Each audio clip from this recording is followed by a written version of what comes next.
Bonjour et bienvenue dans la chaîne Maths avec Ammar. Dans cette vidéo, on va corriger un extrait des DS2 INSAS 2022. Cet exercice est porté sur les séries entières. Alors, nous allons calculer le rayon de convergence de 3 séries entières, la somme de 2 séries entières, et on va étudier la nature d'une série entière sur les extrémités de l'intervalle de convergence. Et à la fin, on va résoudre une équation différentielle à l'aide des séries entières. On commence à calculer les rayons de convergence des 3 séries suivantes. On commence avec la série I. Donc nous avons sigma 1 sur n au carré moins 4x à la puissance n. On a 1 sur n au carré moins 4 est équivalent quand n tend vers plus l'infini à 1 sur n au carré. Donc il suffit de calculer le rayon de convergence de sigma 1 sur n au carré x à la puissance n. Or, la valeur absolue de 1 sur n plus 1 au carré sur 1 sur n au carré, on va appliquer la règle d'Alembert. C'est n au carré sur n plus 1 tout au carré, et ça c'est n sur n plus 1 tout au carré. Et cette fraction tend vers 1 quand n tend vers plus l'infini. Donc le rayon de convergence R est égal à 1. Alors maintenant, on va calculer le rayon de convergence de la série 2i. Remarquons qu'ici, nous avons x à la puissance 2n. Alors, c'est pour cela qu'on va utiliser la méthode des changements de variables. Donc, sigma n allant de 0 jusqu'à plus l'infini, n sur 2n factoriel, et x à la puissance 2n, c'est x au carré, tout à la puissance n. Donc, on va poser x au carré, c'est t. Donc, ça sera sigma n allant de 0 jusqu'à plus l'infini, n sur 2n factoriel, t à la puissance n. Avec t, c'est x au carré. On pose a n est égal à n sur 2n tout factoriel. On a maintenant la valeur absolue de a n plus 1 sur a n est égal à n est toujours positif. Donc c'est n plus 1 sur 2 facteur n plus 1 le tout factoriel fois l'inverse de a n, c'est 2n tout factoriel sur n. Ça est égal à n plus 1 sur n fois 2n tout factoriel sur 2n plus 2 tout factoriel. En simplifiant par 2n factoriel, donc il reste n plus 1 sur n fois 1 sur 2n plus 2 facteur 2n plus 1. Donc la limite quand n tend vers plus l'infini de la valeur absolue de a n plus 1 sur a n est égale à 1 fois 0 est égal à 0. Alors ici, pour éviter le cas où n est égal à 0, a n ça donne 0. Puisqu'on va faire tendre n vers l'infini, donc je peux calculer cette fraction à partir de 1. Donc puisque la limite de la fraction de a n plus 1 sur a n, en valeur absolue, ça donne 0. Donc d'après la règle d'Alembert, le rayon de convergence de la série sigma a n t à la puissance n est 1 sur 0 par convention, c'est plus l'infini. Et ça signifie que quel que soit t appartient à R, la série sigma a n t à la puissance n converge absolument. Et ça implique que quel que soit x appartient à R, puisque t est égal à x au carré, la série sigma a n x à la puissance 2n converge absolument. Et ça implique que le rayon de convergence de la série sigma a n x à la puissance 2n est égal à plus l'infini. Alors maintenant, on va calculer le rayon de convergence de la série 3i. Donc ça est égal, 3 c'est une constante, ne dépend pas de n, et je peux sortir aussi x à la puissance 1 c'est x. Donc ça est égal 3x sigma n allant de 0 jusqu'à plus l'infini, moins 1 tout à la puissance n sur 4 à la puissance n, x à la puissance 2n.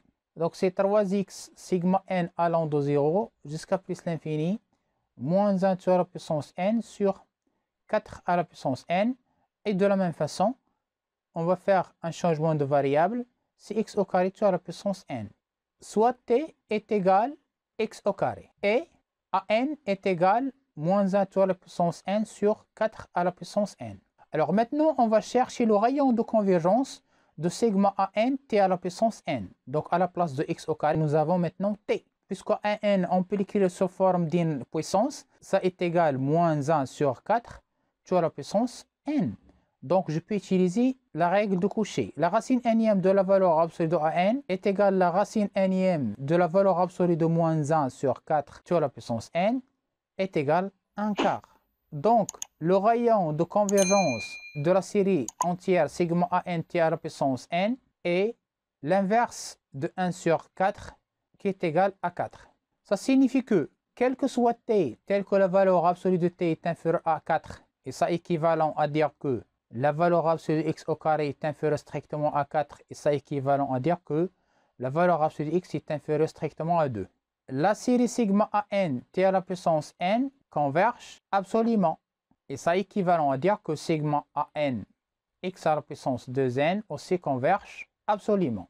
Et quel que soit t tel que la valeur absolue de t supérieure strictement à 4, ça équivalent à la valeur absolue de x au carré supérieure à 4, équivalent à la valeur absolue de x supérieure à 2.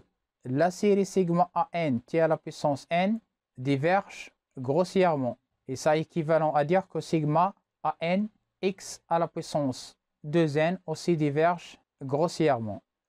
Alors maintenant, nous avons pour tout x dans R tel que la valeur absolue de x est inférieure à 2, nous avons la série converge absolument. Et pour tout x tel que la valeur absolue de x est supérieure strictement à 2, nous avons la série diverge grossièrement. Donc le rayon, par définition, le rayon de convergence est égal à 2.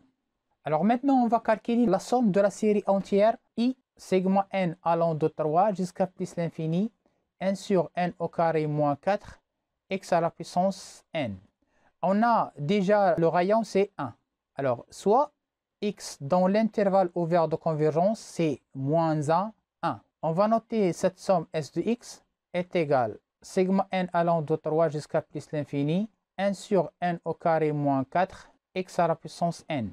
Et ça est égal sigma n allant de 3 jusqu'à plus l'infini, 1 sur n moins 2, je peux factoriser n au carré moins 4 à l'aide de l'identité remarquable numéro 3 fois x à la puissance n. Donc on peut simplifier cette fraction à l'aide de la décomposition en éléments simples. On a 1 sur x moins 2 facteur x plus 2 est égal à sur x moins 2 plus b sur x plus 2. Donc pour calculer a, il suffit de multiplier les deux membres par x moins 2 et je remplace x par 2. Lorsqu'on remplace x par 2, b sera multiplié par 0. Donc on aura la valeur de a, c'est x moins 2 fois la fraction 1 sur x moins 2 facteur x plus 2 et je remplace enfin x par 2.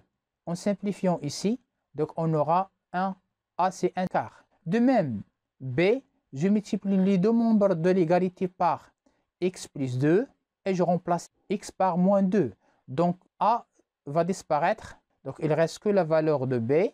Donc on aura b c'est moins 1 sur 4.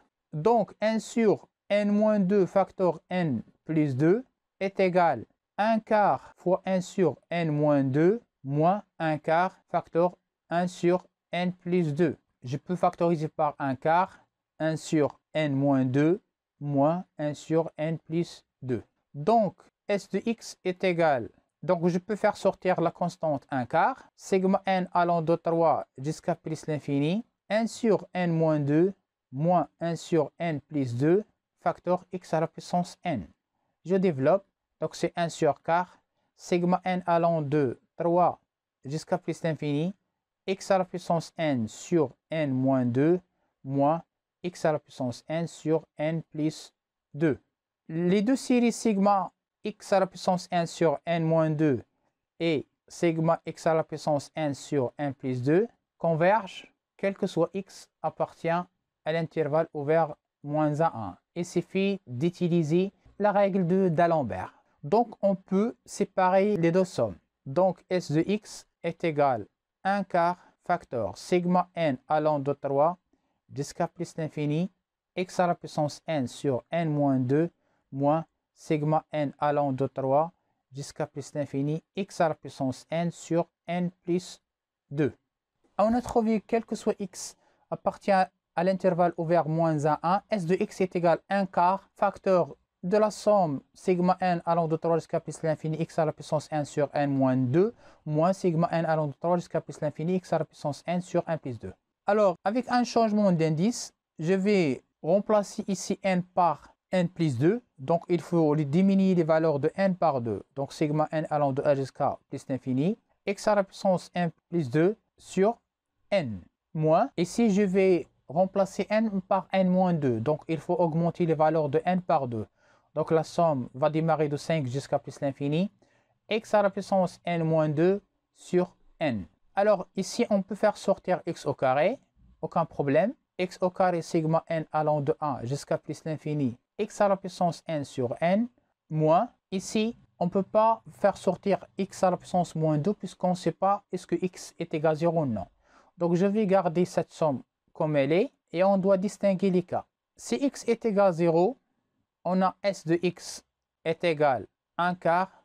0 au carré fois n'importe quel nombre, c'est 0, moins. Lorsqu'on remplace n par 5, on aura x à la puissance 3 sur 5.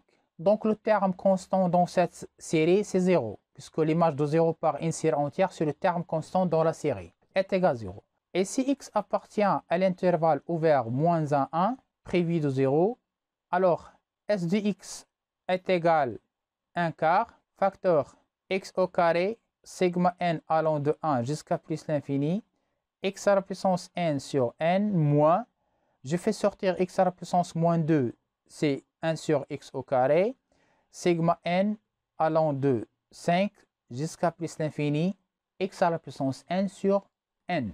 Et on sait que sigma n allant de 1 jusqu'à plus l'infini de x à la puissance n sur n n'est autre que moins ln de 1 moins x. Donc, s de x sera 1 quart, facteur x au carré, facteur moins ln de 1 moins x, moins 1 sur x au carré, facteur, ça c'est ln moins ln de 1 moins x, et je dois retrancher les valeurs qui restent.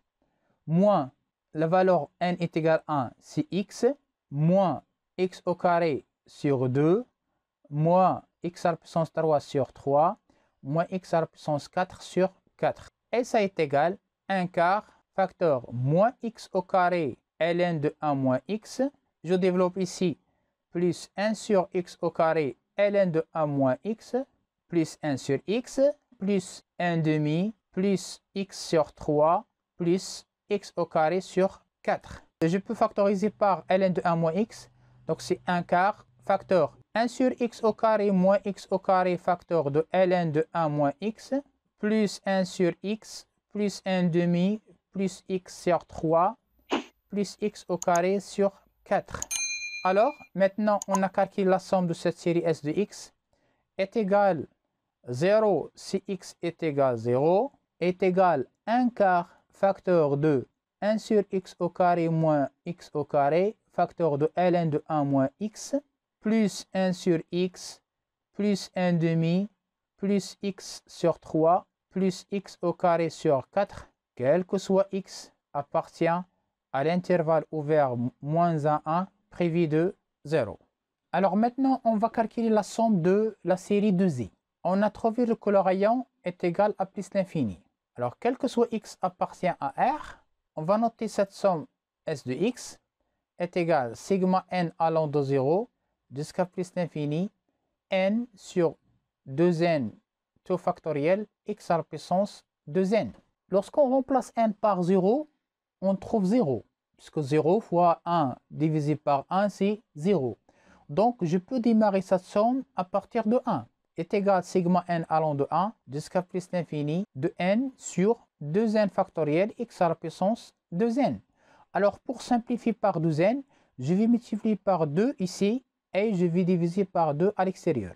En simplifiant par 2n maintenant, donc c'est 1 demi sigma n allant de 1 jusqu'à plus l'infini, x à la puissance 2n sur 2n moins 1 tout factoriel. Puisque nous avons 2n moins 1 tout factoriel, donc on peut faire sortir un x.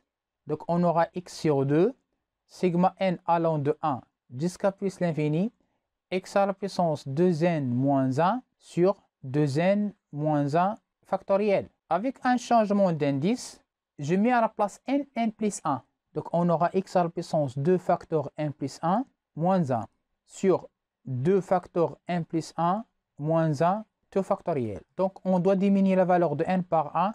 Donc la somme va démarrer de 0 jusqu'à plus l'infini. Donc c'est x sur 2, sigma n allant de 0 jusqu'à plus l'infini, c'est x à la puissance 2n plus 1. sur 2n plus 1 tout factoriel. Donc, quel que soit x appartient à R, S de x n'est autre que x sur 2 fois, et ça c'est le développement en série entière de la fonction sinus hyperbolique. Donc, on a calculé la somme de la série 2z. Alors maintenant, soit f la somme de la série 3z, calculer f de 0 et f' de 0. On a le rayon de convergence est déjà calculé, c'est 2. Donc, quel que soit x appartient à l'intervalle ouvert moins 2, 2, nous avons f de x est égal sigma n allant de 0 jusqu'à plus l'infini, 3 fois moins 1 à la puissance n sur 4 à la puissance n, x à la puissance 2n plus 1. Alors, je remplace n par 0 pour savoir est-ce que le premier terme est constant ou non. Donc, lorsqu'on remplace par 0, donc on aura 3 fois x à la puissance 1, c'est x. 4 à la puissance 0, c'est 1. Plus la somme n allant de 1 jusqu'à plus l'infini, 3 facteur moins 1 à la puissance n sur 4 à la puissance n, x à la puissance 2n plus 1. Donc, le premier terme de cette série, c'est 3x. Donc, le terme constant, c'est 0. Donc, ça implique que f de 0 est égal à 0. Et ainsi que pour les séries entières, je peux dériver la série terme par terme. Donc, c'est sigma n allant de 0 jusqu'à plus l'infini, 3 facteur moins 1 à la puissance n sur 4 à la puissance n, x à la puissance 2n plus 1, tout prime. Le premier terme n'est pas une constante, donc on doit garder la somme à partir de 0 jusqu'à plus l'infini. Et je dérive les termes de la série terme par terme.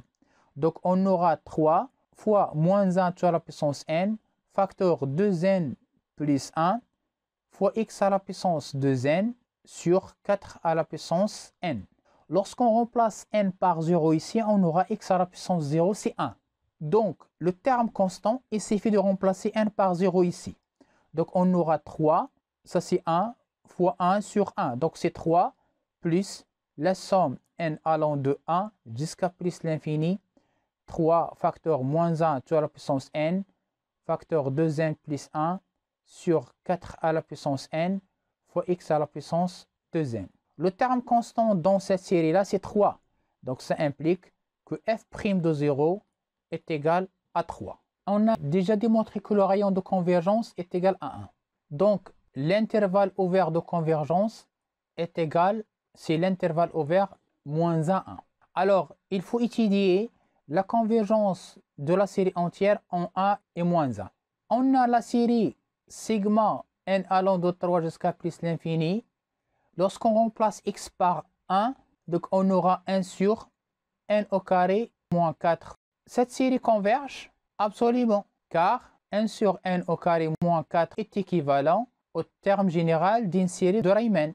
Donc, puisque cette série converge absolument lorsqu'on remplace x par 1, donc ça implique que la série entière sigma n allant de 3 jusqu'à plus l'infini, 1 sur n au carré moins 4 fois x à la puissance n, converge absolument en moins 1 et 1.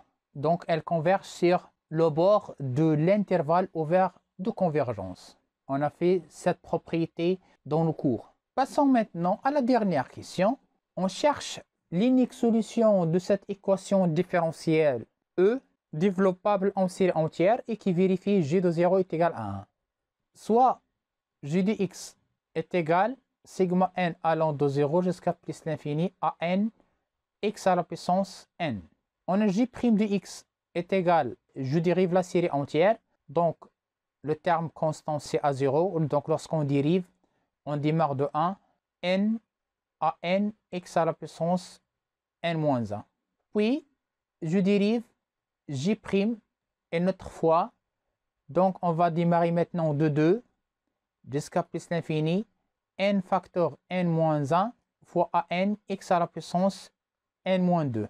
On a g est une solution de l'équation E, donc on a x g seconde de x plus g' de x plus x g de x est égal à 0. Je remplace, donc c'est x fois sigma n allant de 2 jusqu'à plus l'infini n facteur n moins 1 à n x à la puissance n moins 2 plus g', c'est sigma n allant de 1 jusqu'à plus l'infini n à n x à la puissance n moins 1 plus x fois j de x sigma n allant de 0 jusqu'à plus l'infini à n x à la puissance n, le tout est égal à 0. Alors, ça implique, je fais rentrer x à l'intérieur de la somme. Donc, on aura sigma n allant de 2 jusqu'à plus l'infini, n, facteur n moins 1, facteur de an, x à la puissance n moins 1, plus sigma n allant de 1 jusqu'à plus l'infini, n à n, x à la puissance n moins 1, plus sigma n allant de 0 jusqu'à plus l'infini, à n, x à la puissance n plus 1 est égal à 0. Donc, ça implique que je vais remplacer n par n plus 1 dans la première somme. Donc, il faut diminuer la valeur de n par 1. Sigma n allant de 1 jusqu'à plus l'infini. Je remplace n par n plus 1. Donc, on aura n devient n plus 1 et n moins 1 devient n. Donc, c'est n facteur n plus 1 à n plus 1 x à la puissance n. Et de même, dans la deuxième somme, donc je vais remplacer n par n plus 1. Donc, il faut diminuer la valeur de n par 1. Donc, n va démarrer de 0 jusqu'à plus l'infini. N plus 1 facteur à n plus 1 x à la puissance n, plus, je remplace n par n moins 1, donc il faut augmenter la valeur de n par 1, plus sigma n allant de 1 jusqu'à plus l'infini à n moins 1 x à la puissance n est égal à 0. La partie commune entre les trois sommes, c'est sigma n allant de 1 jusqu'à plus l'infini. Je factorise par x à la puissance n. Donc, c'est n facteur n plus 1 facteur à n plus 1 plus n plus 1 facteur à n plus 1 plus à n moins 1. Et il reste la valeur de n est égal à 0. Lorsqu'on remplace n par 0 ici, donc on aura plus à 1. Et ça est égal à 0. Et on sait que le développement de la fonction nulle en série entière, c'est la série entière nulle.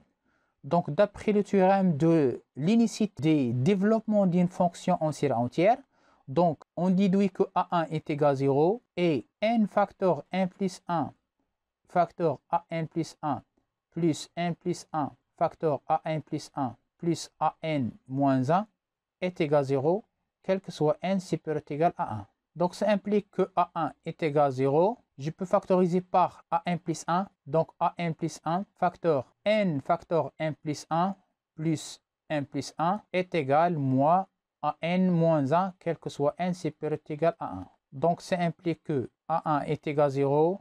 Je factorise par n plus 1. Donc, on aura n plus 1 facteur n plus 1, c'est n plus 1 au carré. n plus 1 tout au carré à n plus 1 est égal moins à n moins 1, quel que soit n supérieur ou égal à 1. Donc, A1 est égal à 0 et an plus 1 est égal moins à n moins 1 sur n plus 1 tout au carré, quel que soit n supérieur ou égal à 1. On a trouvé que maintenant que A1 est égal à 0 et an plus 1 est égal moins an moins 1 sur n plus 1 tout au carré, quel que soit n supérieur ou égal à 1. Donc, ça implique que A1 est égal à 0. Je mets à la place n moins 1 pour avoir an.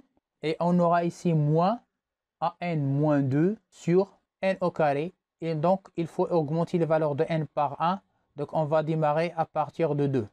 Alors, nous avons une relation de récurrence à deux pas. Donc, si n est pair, n moins 2 aussi pair.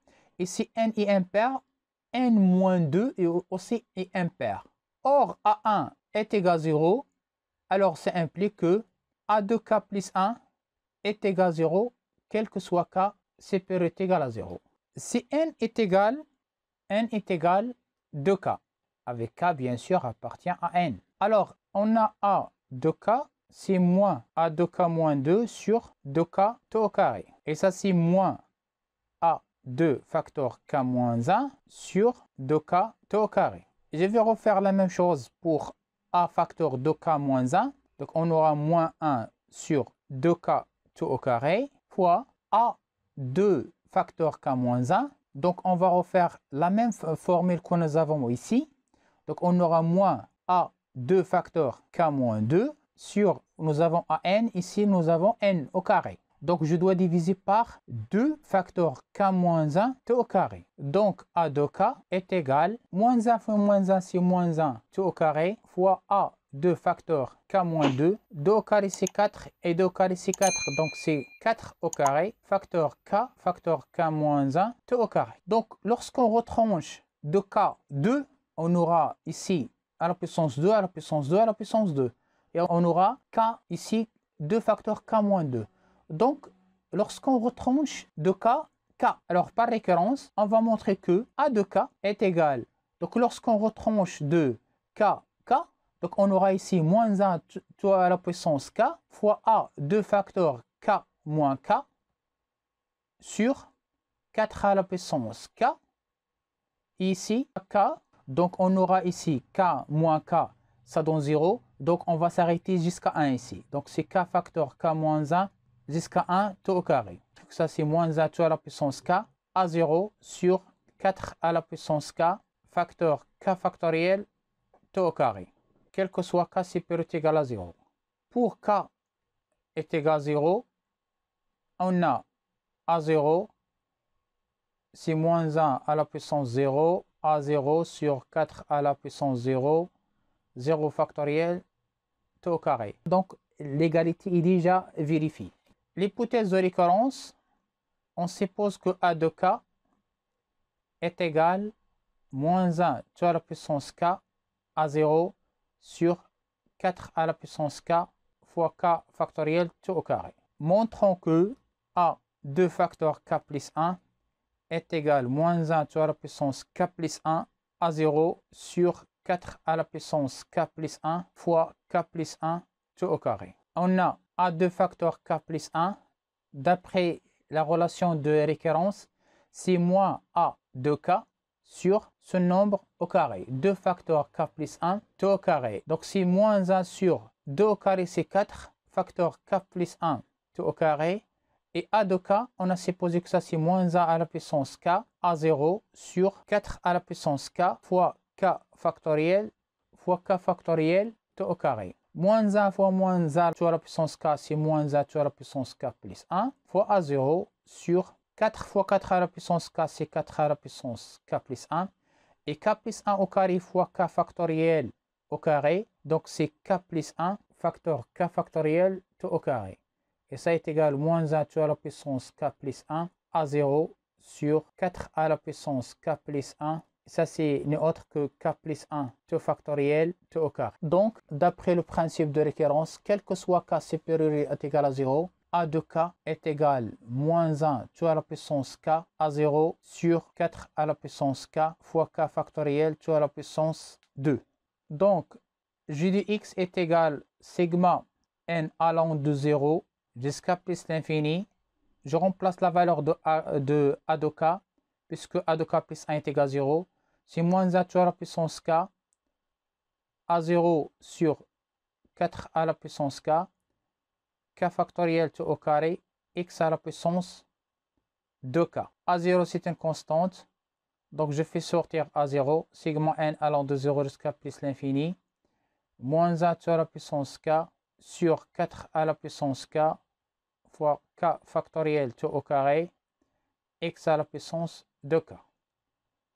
Or, g de 0 est égal à 1, implique, lorsqu'on remplace n par 0, donc g de 0, c'est le terme constant. Le terme constant ici, c'est A0 fois x à la puissance 0, c'est 1, moins 1 tout à la puissance 0, c'est 1, 4 à la puissance 0, c'est 1, et 0 factoriel, c'est 1. Donc, A0 fois 1 est égal à 1. Ça implique que A0 est égal à 1. Donc, g de x est égal sigma n allant de 0 jusqu'à plus l'infini, moins 1 tout à la puissance k sur 4 à la puissance k fois k factoriel tout au carré, x à la puissance 2k. Et on peut vérifier que le domaine de définition de GCR, puisque le rayon de convergence, on peut vérifier facilement que le rayon de convergence de cette série est égal à plus l'infini. Voilà, cette vidéo touche à sa fin. Merci de l'avoir suivi et à la prochaine vidéo. Au revoir.